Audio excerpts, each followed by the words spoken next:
আমি 10 পয়সা দিয়া, একেবারে কসম আল্লাহর, আমার পুরা মনে আছে, আমি 10 পয়সা দিয়া 3টা সুপার বিস্কুট, এই পয়সাওয়ালা যে বিস্কুট, ছোট ছোট সুপার বিস্কুট, না বিস্কো বিস্কুট, এই 10 পয়সা দিয়া 3টা সুপার বিস্কুট আমারে দোকানদারে দিছে।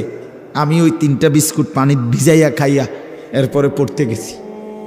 তো সেই অভাবের সংসারে বাপ আমগরে বড় করছে। আজ যখন আমরা 5 ভাই, আমাদের আলাদা বাড়ি আছে, ঘর আছে, আজ অনেক টাকা আছে, অনেক টাকা। আজ যদি বাপ থাকতো তো 10টা মুরগি যদি এক লগে জবাই করে পারতাম, খাওয়াইতাম, কোনো অসুবিধা হইতো না আমার। আজ তো আমার সব আছে, আজ তো আমার অনেক টাকা আছে বাপ, কিন্তু আমার বাপ তো নাই। বাপ আমার 2015 সালে কবরে চলে গেছে। তাইলে বন্ধু, দুনিয়া শেষ করা যায় না, দুনিয়া ভোগ করা যায় না দোস্ত। হায়াত নষ্ট না করা, জিন্দেগি নষ্ট না করা। প্রত্যেকের কাছে অনুরোধ করলাম, ওমা হাদিহিল হায়াতুদ দুনিয়া ইল্লা লাহবু ওয়া লাইব ওয়া ইন্নাদ দারাল আখিরাতা লাহিয়াল হায়াওয়ান লাউ কানু ইয়ালামুন। আল্লাহ বলে, বান্দা শোনো, দুনিয়ার জীবন শুধুই তামাশা, শুধুই খেলাধুলা। ওয়া ইন্নাদ দারাল আখিরাতা লাহিয়াল হায়াওয়ান, আখিরাতের ঘর, জান্নাতের ঘর বান্দা, সেটাই কেবল জীবন, সেটাই কেবল বেঁচে থাকা। লাউ কানু ইয়ালামুন, যদি তুমি বুঝতে, যদি বুঝতে। ছেলেরা, হায়াত নষ্ট করে দিও না বাপ। কাজে লাগাইলেও যৌবন শেষ হয়ে যাবে, কাজে না লাগাইলেও যৌবন শেষ হয়ে যায়। ছোট বড় সবার কাছে আমার অনুরোধ হলো, আপনারা হাতে ধরা যেই মোবাইলগুলো, এগুলো নামায়ে ফেলেন, এতে আপনাদের শুনতে ভালো হবে। ওই যে যাদের হাতে ধরা মোবাইল, এটা ভাই নামায়ে ফেলেন, দেখবেন ভালো হবে। আমি বললাম, উপকার পাবে। হাতে ধরে মোবাইল রেকর্ড করলে বয়ান শোনা হয় না, বোঝা হয় না, কলিজায় ঢোকে না। মোবাইলে জমা হয় কিন্তু দিলে জমা হয় না। আর মোবাইলে যদি 50,000 ওয়াজও থাকে, আমার জীবনে যদি কোনো পরিবর্তন না থাকে, তো এই মোবাইলের ওয়াজ দিয়ে কি হবে? ফায়দা কি এতে? বাংলাদেশের সমস্ত বক্তার সাথে আমার একটা ছবি আছে, এতে করে হাসরের ময়দানে তো আমার কোনো বিচার হবে না, ঠিক না? কি বিচার হবে? এত বড় ভালো মানুষের বিচার কি? হ্যাঁ বলেন, মানে এটা আপনাদের বিবেকে কি বলে ভাই? নওজোয়ান ভাই তোমরাই বলো। সমস্ত হুজুরদের সাথে আমার একটা ছবি আছে, তো এতে করে আমার ফায়দা কি? আমার কোনো বিচার আচার, আমার হিসাবপত্র হবে না। তাইলে এই সহজ কথাটা, একদম স্বাভাবিক একটা কথা যদি আমরা না বুঝি, কি অর্থ আছে এটা? কি অর্থ আছে? এই জন্য বাপ, দয়া করে, প্রচণ্ড ঠান্ডা, কুয়াশা, এই বসে থাকা অনেক কষ্টকর, আমি জানি। নিচে বসা কঠিন, ঠান্ডার মধ্যে বসে থাকা কষ্টকর। তো এই বসে থাকার বরকতে কষ্ট করলাম, বিনিময়ে আমার কোনো পরিবর্তন হলো না, ন্যূনতম হৃদয়ে কোনো অনুভূতি জাগলো না, বিবেক নড়াচড়া করলো না। কি হলো লাভ? কি ফায়দা হলো?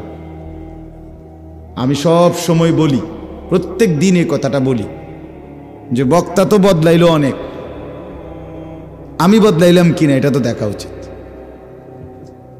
আমার ভাই হজরত মৌলানা সালাউদ্দিন নয়নপুরী, আমার পরিচিত মানুষ, মহব্বতের মানুষ, আমগরে অনেক মহব্বত করে। এখানে আরো অনেক ওলামায়ে কেরাম। এখন বক্তা তো বদলাইলো, আসরের পরে একজন, মাগরিবের পরে একজন, এশার পরে 2 জন, 4 জন 5 জন বক্তা, কিন্তু আমি বদলাইলাম কোথায়? আপনার আমার জিন্দেগি বদলাবে কখন সেটা বলেন? এক মাসে মনে করেন একজন, এটা স্বাভাবিক হিসাব যে আমি 10টা ওয়াজ শুনছি, আপনারা কেউ মনে করেন তাহলে কমপক্ষে যদি 3 জন বক্তা ওয়াজ করে থাকে তাহলে 10টা ওয়াজে 30 জন বক্তা, ঠিক না? তাহলে বক্তা তো বদলাইলো 30 জন, আমনে বদলাইছেন কদ্দুর এটা কোন? তাইলে আপনার বিড়িখানা ছাড়বেন কোন বছর? চাচা বলেন, না আপনারে ধরেন না আরো কোন হুজুর আইনা কইলে আপনি বুঝবেন যে এটা গুনাহ? বলেন। চা দোকানে টেলিভিশন দেখা, নর্তকীর নাচ দেখা, এই 60 বছর 70 বছর বয়সে এখনো যারা দেখেন এই অসভ্য অভ্যাস কোন দিন ছাড়বেন? এমন জঘন্য, এমন অসভ্য মানসিকতা, এমন বেহায়া নির্লজ্জ মানুষ, এতটা বয়স 60 বছর, 60 বছরে কত রাত, কত দিন, কত আলো, কত অন্ধকার, কত রোদ বৃষ্টি দেখলেন, কত মানুষের জানাজা পড়লেন, কত লাশ দাফন করলেন, কত অ্যাক্সিডেন্ট দেখলেন, কত বিপদ দেখলেন। এত কিছু দেখার পরেও আপনার কলজাটার ভিতরে আখিরাতের ভয়, কবরের ভয়, টেলিভিশনের নাচ গান দেখার প্রতি ঘৃণা আজও তৈরি হয় নাই। আপনি তো বড় শক্ত মানুষ। বলেন ইনসাফ কি বলে? ইনসাফ কি বলে? আফসোসের ব্যাপার। এজন্য আমি বদলাবো কোন দিন সেটা তো দেখার কথা। 20 বছর ধরে, 20 বছর ধরে যার ঘরে রঙিন টেলিভিশন চলতেছে, বউ বাচ্চা ছেলে মেয়ে প্রতিদিন নাচ গান নাটক সিনেমা দেখে বাপ, আপনি চাচা বাবা অভিভাবক, আপনারা আল্লাহর দোহাই দিয়া বলেন আর কত বছর পরে আপনার মনে পড়বে, বুঝবেন যে এটা গুনাহ? বলেন মানে আর কি দিয়া বললে? আল্লাহর কোরআন থেকে বলা হয়েছে, রাসূলুল্লাহ সাল্লাল্লাহু আলাইহি সাল্লামের হাদিস থেকে বলা হইল, এত উলামায়ে কেরাম বলল, এরপরে আর কি বললে, কোনখান থেকে বললে আপনি বুঝবেন এটা গুনাহ? ইস্তাফতি কলবাক, এই আল্লাহর বান্দা নিজের দিলকে প্রশ্ন করে বলেন। কেউ কাউরে কিছু বললেন না, আমারটাই শুনেন, শুধু নিজেরা মন্তব্য করেন না। এটা ইনসাফের সাথে বলে। যুবক ভাই তোমরা যারা আছো, খোদার 365 দিন, 1 বছর, যার কপালে কোনোদিন ফজরের নামাজের সেজদা নাই, কোনোদিন ফজরের নামাজ পড়লা না, তুমি জানো না ফজরের নামাজের ওয়াক্ত হয় কখন, তুমি জানো আর মুসলমান হবে কোন দিন?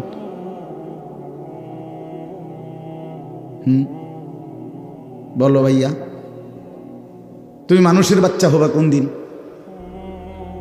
যার কপালে সেজদা নাই, আমার তো তারে মানুষের বাচ্চা মনে হয় না। কোরআনুল কারীমে আল্লাহ তাআলা জানোয়ার বলছে যে মানুষগুলোকে, সে না হইলে কে হবে? তাহলে কারে বলতে চাইছে? 365 দিন তো 1 বছর, 5 বছরে 10 বছরে কোনোদিন বলতে পারবে না ফজরের ওয়াক্ত হয় কখন। এমন ডাকাত, এমন পাষাণ, এমন জালেম এখানে নাই? তো তুমি কোন দিন বুঝবা? বলেন কোন দিন অনুভব হবে? আর কোন হুজুর বললে, আল্লাহর কিতাব কোরআন ছাড়া আর কোথা থেকে বললে আপনি বুঝবেন? এই জন্য আমার বাপ,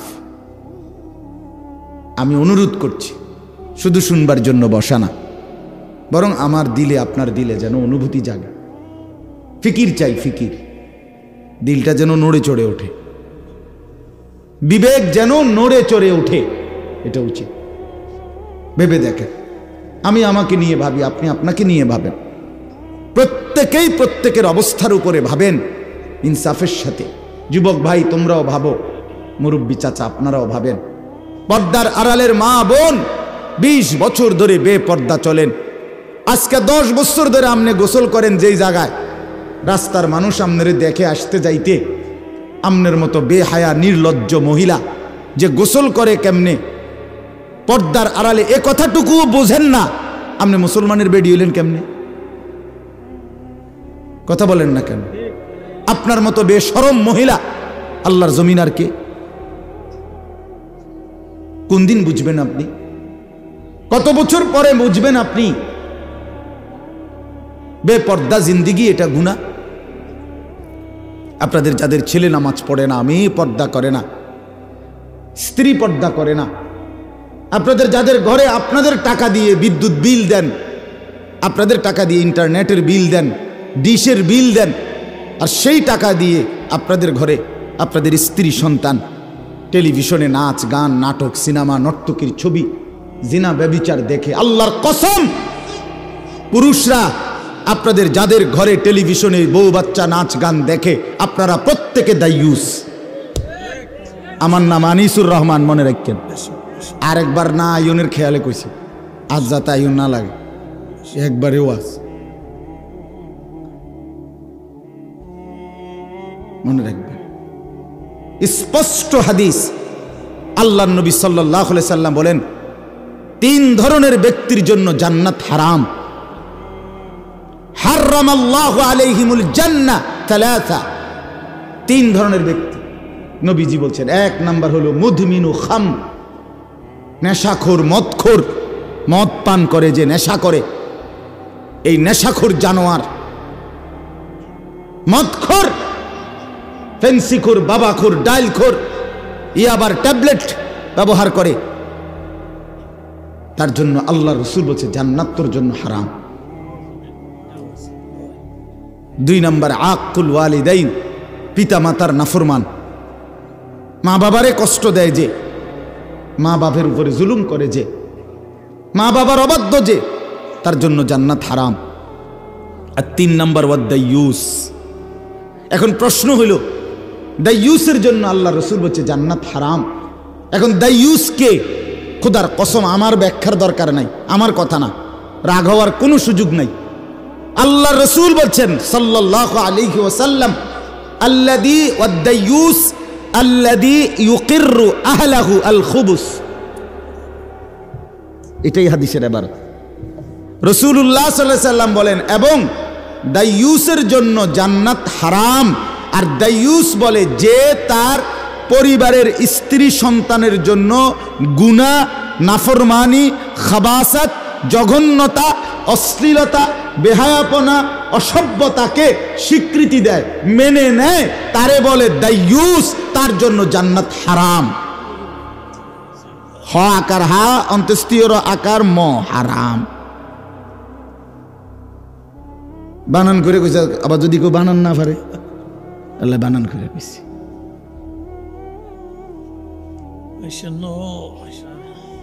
বলে জবাব দেন আপনারা।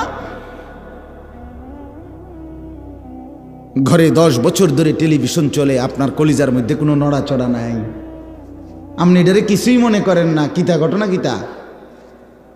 হ্যাঁ, আপনি কি ভাবতেছেন? জান্নাত মামুর বাড়ি মনে করে ফেলছেন? এটা হাসরের মাঠ, এটা নানার বাড়ি, শ্বশুর বাড়ি না। বাপ রব্বি লা তুখজিনি ইয়াওমা ইউবআসুন ইয়াওমা লা ইয়ানফাউ মালুন ওয়ালা বানুন। ইব্রাহিম আলাইহিস সালামের মতো নবী, আল্লাহর বন্ধু নবী, আল্লাহর খলিল নবী, খোদার কসম বাপ, কোরআনুল কারীমের আয়াত। ইব্রাহিম আলাইহিস সালামের মতো নবী দুনিয়ায় থাকতে আল্লাহর কাছে দোয়া করেছিলেন, রব্বুল আলামিন লা তুখজিনি ইয়াওমা ইউবআসুন। আল্লাহ, আমি জানি আপনার খলিল, আমি জানি আমি আপনার বন্ধু, তবু আমার হাসরের ময়দানকে ভয় হয়। আল্লাহ, আমি ইব্রাহিমকে হাসরের মাঠে বেইজ্জতি করিয়েন না। ইয়াওমা লা ইয়ানফাউ মালুন ওয়ালা বানুন। আল্লাহ, যেদিন স্ত্রী সন্তান মাল সম্পদ কোনো কিছুই কাজে আসবে না, সেদিন আমি ইব্রাহিমকে বেইজ্জতি করবেন না। আমার বাপ ইব্রাহিমের মতো নবী বলতেছে, আল্লাহ হাসরের ময়দানকে আমার ভয় হয়। আপনি কে? আমি কে? কথা বলেন না। আপনি আমার কোনো পাত্তা আসেনি? হ্যাঁ, রাসূলুল্লাহ সাল্লাল্লাহু আলাইহি সাল্লাম পরিষ্কার বলছে ইব্রাহিম আলাইহিস সালাম ওনার ছেলে ইসমাঈলকে দেখবে হাসরের ময়দানে, ওই যে দেখা যায়। আল্লাহর নবী বলেন, কসম উম্মত, ইব্রাহিমের মতো নবী একবারও ইসমাঈলকে হাসরের ময়দানে ডাকবে না, বরং বলবে ইয়া রব্বি নফসি নফসি, আল্লাহ আমাকে বাঁচান আমাকে। ইসমাঈল তারটা সে বুঝো। ইয়াকুব নবী, রাসূলুল্লাহ সাল্লাল্লাহু আলাইহি সাল্লাম বলেন ইয়াকুব নবী ইউসুফকে দেখবে হাসরের ময়দানে। এই যে দেখা যায় ইউসুফ, এটা সেই ছেলে ইউসুফ। কোরআনুল কারীমের মধ্যে আছে 40 বছর টানা, এক টানা 40 বছর যেই সন্তানের বিরহে কাঁদতে কাঁদতে ইয়াকুব নবী ওয়াবিয়াদ্দাত আইনাহু মিনাল হুজনি ফাহুয়া কাযীম। ইয়াকুব আলাইহিস সালাম ইউসুফের বিরহে 40টা বছর কাঁদতে কাঁদতে দুই চোখ অন্ধ হয়ে সাদা হয়ে গেছে, ওয়াবিয়াদ্দাত সাদা হয়ে গেছে, দুইটা চোখ সাদা হয়ে গেছে। সেই ছেলে ইউসুফকে ইয়াকুব নবী হাসরের ময়দানে দেখার পরেও আল্লাহর নবী সাল্লাল্লাহু আলাইহি সাল্লাম বলেন একবারের জন্য ইউসুফকে ডাকবে না, বরং সেই ইয়াকুব নবীও বলবে ইয়া রব্বি নফসি নফসি, মাওলা আজ হাসরের ময়দানে শুধু আমাকে বাঁচাইতে চাই। ইয়া আইয়ুহান নাস ইত্তাকু রাব্বাকুম ইন্না জালজালাতাস সাআতি শাইউন আযীম। রব্বুল আলামিন বলেন, হে মানুষ, তোমরা সকলেই তোমাদের রব আল্লাহকেই ভয় করো। ইন্না জালজালাতাস সাআতি শাইউন আযীম। আল্লাহ বলে, আমার বান্দারা মনে রেখো, কিয়ামতের ভূমিকম্প বড়ই ভয়ানক হবে বান্দা। ইসরাফিল ফু দিবে আর জমিনে ভূমিকম্প শুরু হবে।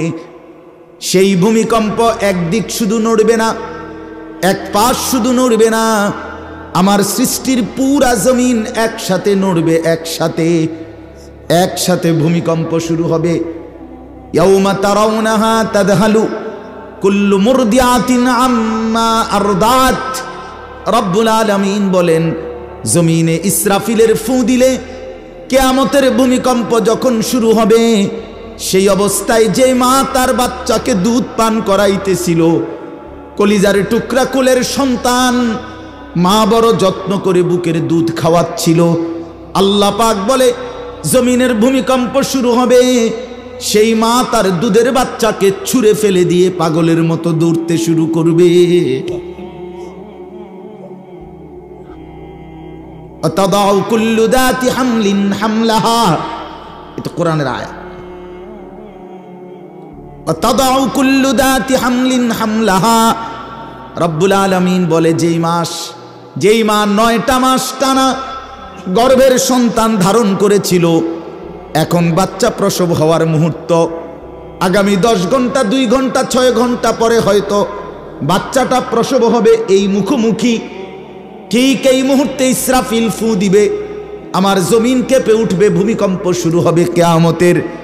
আল্লাহর কসম বাপ রব্বুল আলামিন বলে, গর্ভবতী মা এভাবে দৌড়বে, পেটের বাচ্চা নিজে নিজেই খালাস হয়ে পড়ে যাবে, মা ফিরেও তাকাবে না, ছেলে হলো না মেয়ে হলো, বেঁচে রইল না মরে রইল। ওয়াতারান নাস সুকারা, আল্লাহ বলেন এভাবে সব মানুষ মাতালের মতো দৌড়বে।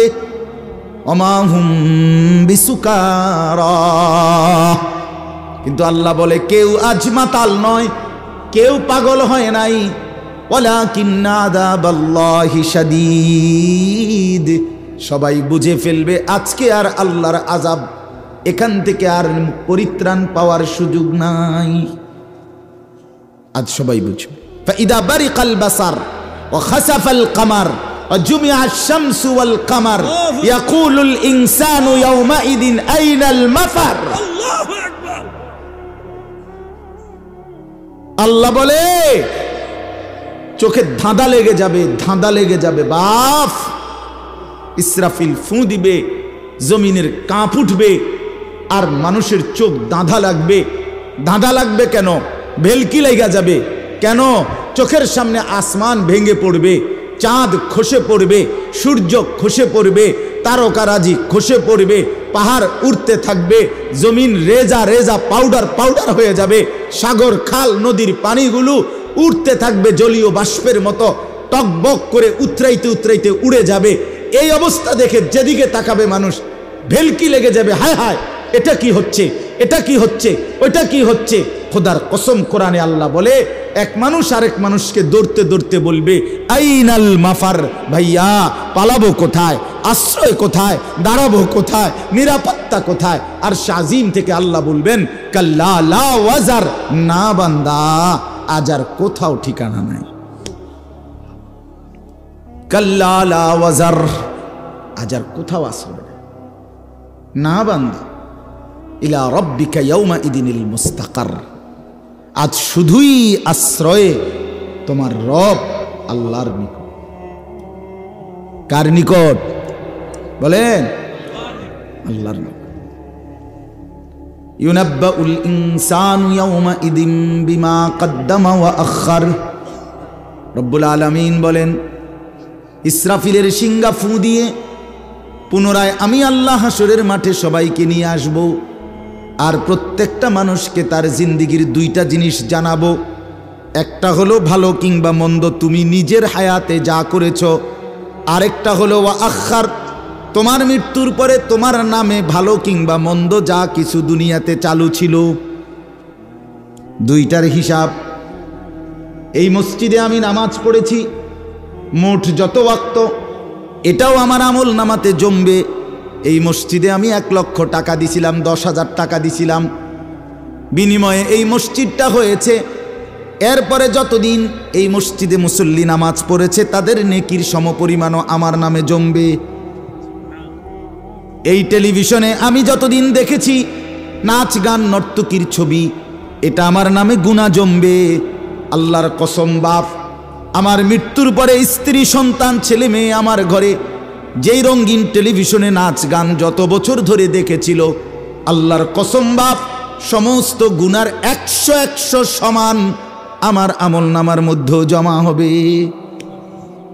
100 মিসলু আসামে মান তাবিআহু, অর্ধেক অর্ধেক। মিসলু মানে সমান সমান সমান।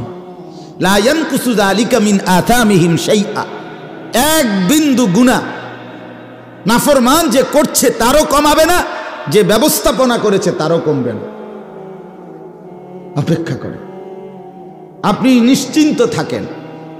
আপনার টাকা দিয়ে কিনা টেলিভিশন আপনার মৃত্যুর পরে তারা ছেলে মেয়ে স্ত্রী সন্তান দেখবে, অথচ আপনার নামে কোনো কিছু জমা হবে না। না না, তারা কি এত বড় অকৃতজ্ঞ নাকি? তারা বলবে আমনে আব্বা নিশ্চিন্তে কবরে যান, আমরা পাঠামু আপনার নামে গুনাহ, আপনি টেনশন করেন কেন? আপনি আমগো বাপ না, আপনি কোনো চিন্তা করেন, কোনো চিন্তা। আপনি সুদে টাকা দিয়ে আমারে মানুষ করছেন, সুদে টাকা দিয়ে ঘর করে দিছেন, আপনি মরার পরেও আপনার নাম ভুলবো কেন? সুদের টাকা চলবে, আপনার নামও আমল জমবে, গুনাহ জমবে, অসুবিধা কি? আপনি নিশ্চিন্ত থাকেন। নাউযুবিল্লাহ। হ্যাঁ বাপ, খামখেয়ালি করেন না, আমি অনুরোধ করছি। আমি লম্বা কথা বলতে চাই না, অল্প কথাই। আমার কথা হলো খামখেয়ালি করেন না, না না, খামখেয়ালি করবেন না। আমার বাপ, আবারও বলছি, আপনি আমি তামাশা করেন না। নওজোয়ান ছেলেরা, নওজোয়ান, কোনোভাবেই তুমি এই জওয়ানির হালাতে শেষ পর্যন্ত থাকতা না, হয় কবরে চলে যাবা নয় বৃদ্ধ হয়ে যাবে। আমার বাপ, এই শরীর যৌবন হয়তো কবরে পাঠাই দিবে, আর নাই তো শরীরটা দুর্বল হইয়া বৃদ্ধ হয়ে যাবে। এই জওয়ানি থাকবে না দোস্ত, থাকবে না। আজকের সারাদিনে যার কপালে 1 ওয়াক্ত নামাজের সেজদা নাই, বাপ তুমি বহুত বড় বদনসিব, তুই বড় মন্দ কর, তুই বহুত বড় দুর্ভাগা। তোমার উপরে খোদার লানত, তোমার উপরে তোমার রসুলের লানত, তোমার উপরে আল্লাহর সমস্ত ফেরেস্তার লানত, তোমার উপরে আল্লাহর সমস্ত মখলুকাতের লানত। এত অভিশাপ নিয়ে তুমি বাঁচতা না, ভালো থাকতে পারত না। সুখে থাকতে পারত না। অনুরোধ আমার, কোরআনুল কারীমের মধ্যে আছে, আল্লাহ তাআলা নবী সাল্লাল্লাহু আলাইহি ওয়াসাল্লামকে বলেছেন, বন্ধু মনের ইচ্ছা মতো যে চলে, আরাআইতা মান ইত্তাখাযা ইলাহাহু হাওয়াহু আফা আনতা তাকুনু আলাইহি ওয়াকিলা। আল্লাহ নবীকে জিজ্ঞেস করতেছে, বন্ধু মনের ইচ্ছা মতো যে চলে, আমি তো তার কোনো দায়িত্ব নেব না, বাকি আপনার কাছে জানতে চাই, আফা আনতা তাকুনু আলাইহি ওয়াকিলা, আপনি নবী, আপনি আপনার এমন উম্মত যে মনের ইচ্ছা মতো চলে, আপনি তার ওকিল হবেন? আল্লাহ জানতে চাইছে। আপনি দায়িত্ব নিবেননি কোন? আমি নিতাম না, সাফ কথা। আমাকে সেজদা করে নাই এমন নাফরমানের দায়িত্ব আমি নেব না, আপনি নেবেন কিনা কোন? তো নবী কি বলবে? হ আমি নিব। হ্যাঁ, এটা কথা। রাসূলুল্লাহ সাল্লাল্লাহু আলাইহি ওয়াসাল্লাম বলবে যে আল্লাহ, যে আমনের দুশ্মন সে আমার বন্ধু। তাইলে তাইলে আহা, এজন্য দোস্ত আল্লাহর পাক ডাইরেক্ট বলছে, আফা আনতা তাকুনু আলাইহি ওয়াকিলা, বন্ধু মনের ইচ্ছা মতো যে চলে, আমি দায়িত্ব নেব না, আপনি নেবেন কিনা বলেন, আপনি ওকিল হবেন কিনা? ওয়াকিল। এরপরে আল্লাহ বলছে, আম তাহসাবু আন্না আকসারাহুম ইয়াসমাউনা আও ইয়াকিলুন। আল্লাহর দোহাই ছেলেরা আমার এই কথা শোনো, এই একটা আয়াতের শব্দ তরজমা মনোযোগ দিয়া শোনো বন্ধু। রাসূল বলছে, আল্লাহ নবীকে বলছে, বন্ধু মনের ইচ্ছা মতো চলে, নামাজ নাই, রোজা নাই, বন্দিগি নাই, আল্লাহ নাই, আখিরাত নাই, কোরআন নাই, সুন্নাহ নাই, মনে যা চায় গুনাহ আর নাফরমানির মতো যে চলে, আপনি হয়তো ভাবতে পারেন সে কিছু শুনে অথবা কিছু বুঝে। আল্লাহ বলে, বন্ধু আমি বলতেছি, ইনহুম ইল্লা কাল আনআম, এটা আর কিছু নয়, আর কিছু নয়, শুধুই জানোয়ার, শুধুই জানোয়ার, শুধুই জানোয়ার, শুধুই জানোয়ার।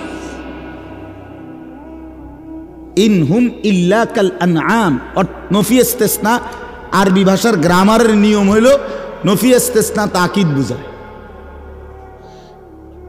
আর কিছু নয়, আর কিছু নয়, শুধুই জানোয়ার, এটাই তর্জমা। অর্থ এমনি কইতেই, বালহুম আদাল্লু সাবিলা। আল্লাহ বলে, না বন্ধু জিদ তো আমার কমলো না। আল্লাহ বলে, বন্ধু রাগ তো আমার কমে নাই।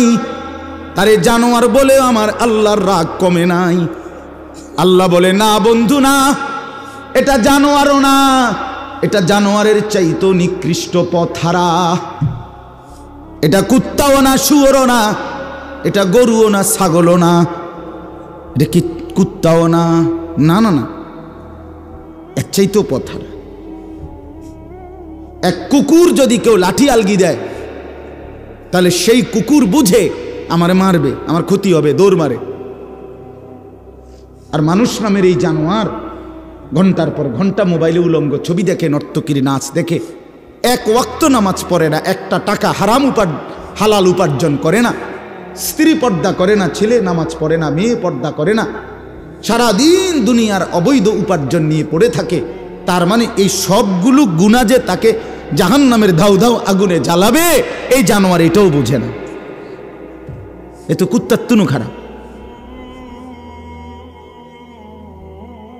এ তো কুকুরের চাইতেও খারাপ।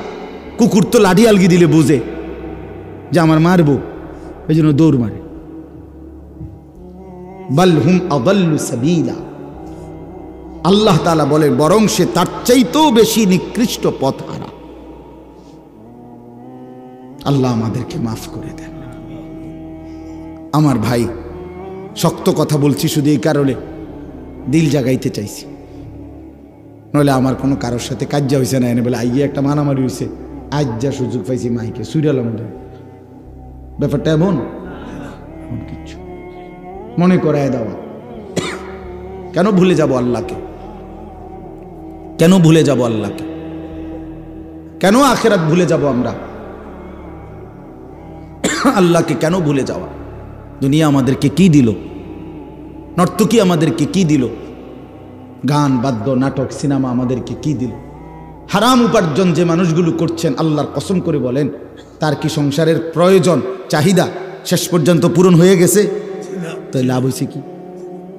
হালাল উপার্জন যে করে তারও সংসারের অসংখ্য চাহিদা অপূর্ণ থেকে যায়, হারাম যে উপার্জন করে তারও থেকে যায়। দুনিয়া তো রাক্ষস, দুনিয়া তৃপ্ত হয় না। আমি প্রত্যেক দিন বলি, দুনিয়া কাউকে তৃপ্ত হতে দেয় না।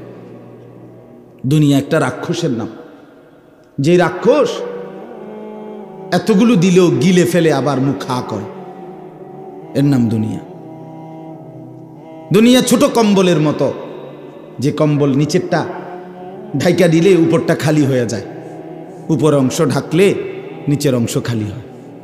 রাসূলুল্লাহ সাল্লাল্লাহু আলাইহি ওয়াসাল্লাম বলেন, লা ইয়ামলাউ জাওফু ইবনু আদামা ইল্লা তুরাব। কবরের মাটিতে ঢুকা পর্যন্ত খোদার কসম নবী বলেন বনি আদমের পেট ভরবে না। বনি আদম মানুষ তৃপ্ত হবে সেদিন, স্বস্তি পাবে সেদিন, স্থির হবে সেদিন যেদিন কবরে ঢুকবে। তার আগ পর্যন্ত কি নাই? তৃপ্তি নেই। দুনিয়া তৃপ্ত করে না, দুনিয়া তৃপ্ত করে। হাত্তা ইদা আখাদাতিল আরদু যুখরুফাহা ওয়া যায়্যানাত ওয়া যান্না আহলুহা আন্নাহুম কাদিরুনা আলাইহা আতাহা আমরুনা লাইলান আও নাহারান ফাজআলনাহা হাসীদান কাআল্লাম তাগনা বিল আমস। সূরা ইউনূসের আয়াত। আল্লাহ বলেন দুনিয়া কেমন জানো?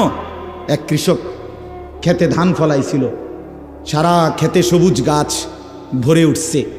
কৃষক খুব খুশি, এত সুন্দর ধান হইছে, সবুজ গাছ হইছে এবং সবগুলো ধান বের হইছে।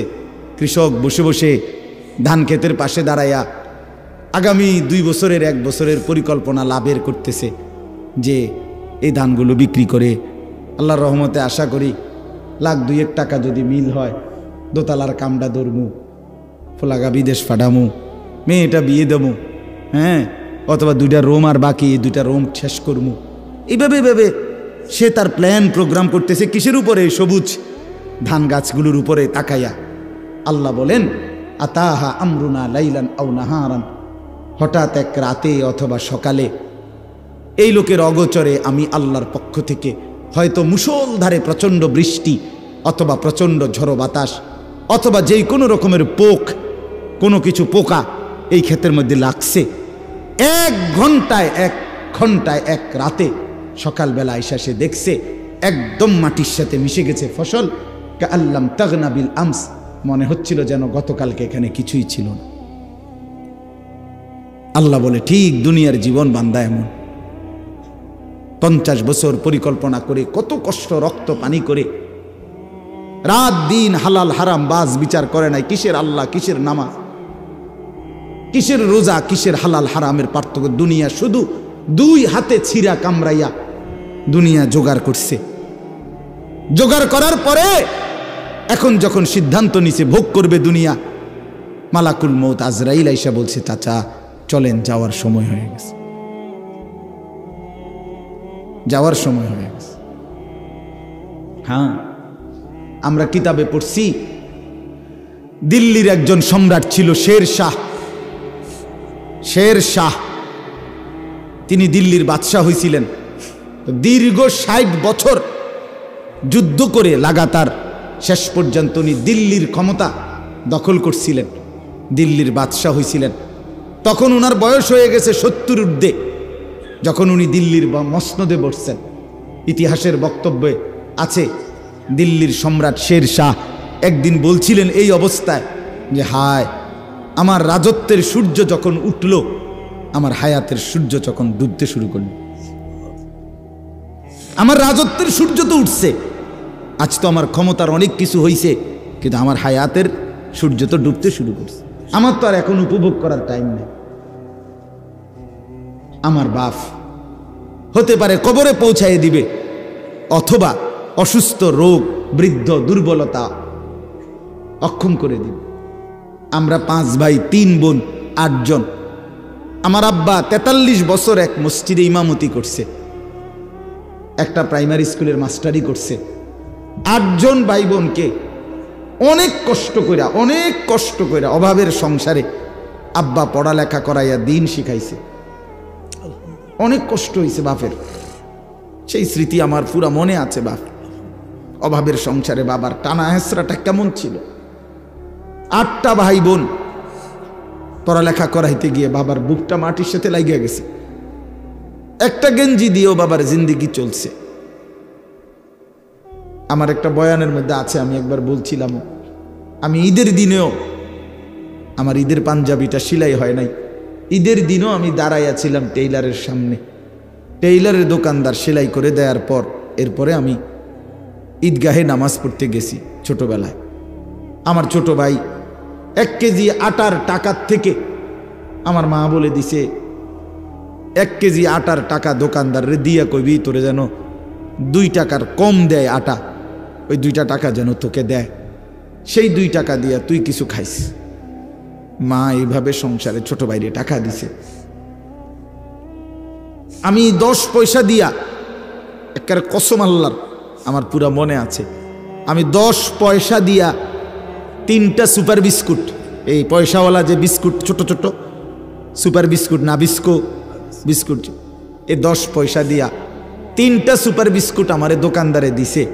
আমি ওই 3টা বিস্কুট পানি ভিজাইয়া খাইয়া এরপরে পড়তে গেছি। তো সেই অভাবের সংসারে বাপ আমগরে বড় করছে। আজ যখন আমরা 5 ভাই, আমাদের আলাদা বাড়ি আছে, ঘর আছে, আজ অনেক টাকা আছে, অনেক টাকা। আজ যদি বাপ থাকতো তো 10টা মুরগি যদি একলগে জবাই করে পারতাম, খাওয়াইতাম, কোনো অসুবিধা হইতো না আমার। আজ তো আমার সব আছে, আজ তো আমার অনেক টাকা আছে বাপ, কিন্তু আমার বাপ তো নাই। বাপ আমার 2015 সালে কবরে চলে গেছে। তাইলে বন্ধু, দুনিয়া শেষ করা যায় না, দুনিয়া ভোগ করা যায় না দোস্ত। হায়াত নষ্ট না করা, জিন্দেগি নষ্ট না করা। প্রত্যেকের কাছে অনুরোধ করলাম, ওমা হাদিহিল হায়াতুদ দুনিয়া ইল্লা লাহবু ওয়া লাইব ওয়া ইন্নাদ দারাল আখিরাতা লাহিয়াল হায়াওয়ান লাউ কানু ইয়ালামুন। আল্লাহ বলে, বান্দা শোনো, দুনিয়ার জীবন শুধুই তামাশা, শুধুই খেলাধুলা। ওয়া ইন্নাদ দারাল আখিরাতা লাহিয়াল হায়াওয়ান, আখিরাতের ঘর, জান্নাতের ঘর বান্দা, সেটাই কেবল জীবন, সেটাই কেবল বেঁচে থাকা। লাউ কানু ইয়ালামুন, যদি তুমি বুঝতে, যদি বুঝতে। ছেলেরা, হায়াত নষ্ট করে দিও না বাপ। কাজে লাগাইলেও যৌবন শেষ হয়ে যাবে, কাজে না লাগাইলেও যৌবন শেষ হয়ে যায়। অমিনকুম মান ইউতাওয়াফা মিন ক্বাবল, আল্লাহর ওয়াদা বাপ, হায়াত নষ্ট করে দিও না। একটা মানুষ সুস্থ সবল মুসলমানের বাচ্চা, তুমি তাগড়া জওয়ান, তোমার দ্বারা পৃথিবী গড়বার কথা, তোমার দ্বারা দেশ করবার কথা। এই তোমরা যারা এখানে লেখছো শিকড়ের বন্ধন, করম আলীর বংশ, আমি শিকড়ের বন্ধন জিজ্ঞেস করতে চাই। শিকড় যে না ভোলে, সেই শিকড় চিনে। যাদের মাথার চুল বাবার মতো না, দাদার মতো না, ইসলামের মতো না, আলেম ওলামার মতো না, তোমার শিকড়ের সাথে কোনো সম্পর্ক নাই। মিথ্যাবাদী তুই বেটা।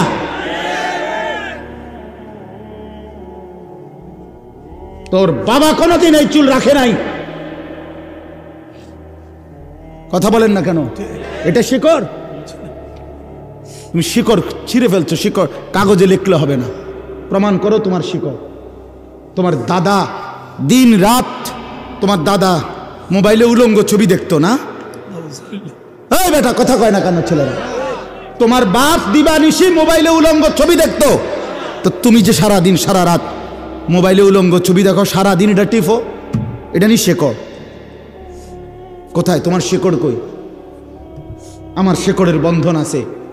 আমার বাপকে দেখছি আজীবন পাঞ্জাবি গায়ে দিছে, আমি পাঞ্জাবি গায়ে দিই। আমার বাপ আজীবন টুপি মাথায় দিছে, আমার টুপি আছে। আমার বাপ আজীবন দাড়ি রাখছে, আমার দাড়ি আছে।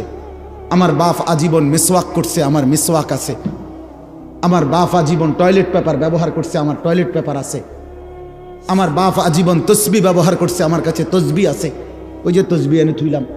আমার বাপ আজীবন আতর ব্যবহার করতেন, আমার কাছে আতর আছে। আমি শেকড়ের বন্ধন আছি আমার। তোমার শেকড়ের বন্ধন তুমি বলো, বলো মিয়া, তোমার ইসলাম তুমি বুঝায় দাও। তোমার বাপকে বলো। আমি তো অসংখ্যবার বলছি, তোমরা যারা সিনেমার নর্তকীর ছবি, নাচ গান, জিনা ব্যভিচারের দৃশ্য দেখো, এই বাপ তোমরা এক পবিত্র মুসলমান মায়ের 2 বছর দুধ খাইয়া বড় হইছিলা, তোমরা ওই নর্তকীর হাতে বড় হও নাই, মায়ের হাতে বড় হইছো তোমরা। তুই বেটা নর্তকীর সন্তান না, তুই এক মুসলমান মায়ের সন্তান। তো মাকে ভুলে গেলি কেন? এই বেটা মাকে ভুলে গেলি কেন? বাবাকে ভুলে গেলি কেন? আল্লাহকে ভুলে গেলি কেন? ইয়া আইয়ুহাল ইনসান মা গাররাকা বিরাব্বিকাল কারীম। হযরত মাওলানা তারেক জামিল সাহেব, পাকিস্তানের দাওয়াত ও তাবলীগের বিশ্ববিখ্যাত মুরব্বী, উনি এই আয়াতের এইসা শানদার তর্জমা বলছিলেন। উনি উদাহরণ দিছিলেন যে এক মা, এই যে এই ভাই, তো এক মা যদি তার সন্তানকে এইভাবে বুকের কাছে জড়ায় ধরা, মা যদি চোখের পানি ফেলে বলে, বাপ আজকে 6টা মাস মারে সারা কেমনে থাকলি রে বাপ। এক মা যদি বলে, কল্পনা করেন তো, আজকে 6টা মাস বাপ একটা ফোন করলি না, মার একটা খবর নিলি না, এ কথা বলে যদি কোনো মা কাঁদা দেয়, আচ্ছা পাথরের মতো দিল সন্তানের কলিজা কি আর বাদ মানবে? হ্যাঁ, হযরত মাওলানা তারেক জামিল সাহেব বলে, আল্লাহ যেন এরকম বুকে কাছেটাই না, মাথায় হাত বুলায়া আল্লাহ যেন বলে, আনিস আজ একটা বছর কোনো দিন আমার ফজরের নামাজে সেজদা দিয়ে না থাকতে পারলি কেমনে রে বাপ? কি জবাব? হ্যাঁ, আল্লাহ যদি বলে রাত 11টা বাজে ঘুম থেকে তুলে, আনিস আজকের সারাটা দিনে এক ওয়াক্ত নামাজ না পড়ে আমারে ভুলে কেমনে রে থাকতে পারলি? কি জবাব দিবা যুবক? কি বলবেন? ওই মা আপনারা যারা নামাজ পড়েন নাই, আপনারা কি বলবেন? বোন আপনারা যারা বেপর্দা, আপনারা কি বলবেন?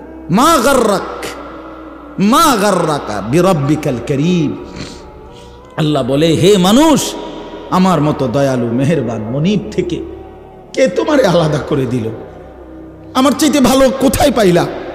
এত বড় আসমান দিয়ে যে মনিব আমি তোমাদেরকে লালন করছি, আমার চাইতে দয়ালু মনিব কই পাইলা?